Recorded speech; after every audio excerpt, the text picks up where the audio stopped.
Evet, Doğan'a sağ dış köşesi ayarladık arkadaşlar.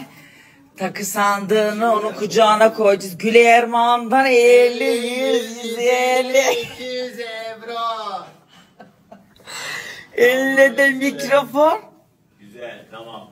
Tam Kadirlerin oturacağı koltuğun yanında olsun bu. Tamam. Onlarınki dümdüz beyaz olsun, bu böyle koltuğa. Herkes sandığı attıkça tek tek anons geç. 50, 100, 50 mi? Şunu bir 100. Bütün paralar 100, 200.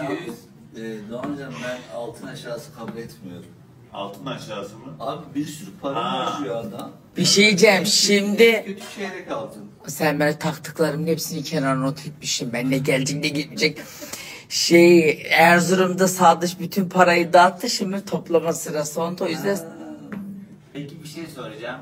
Çok yorulacağım ya. Benim bir payım olacak mı orada? 2 dilim fazla pasta yersin. Ne bekliyorsun?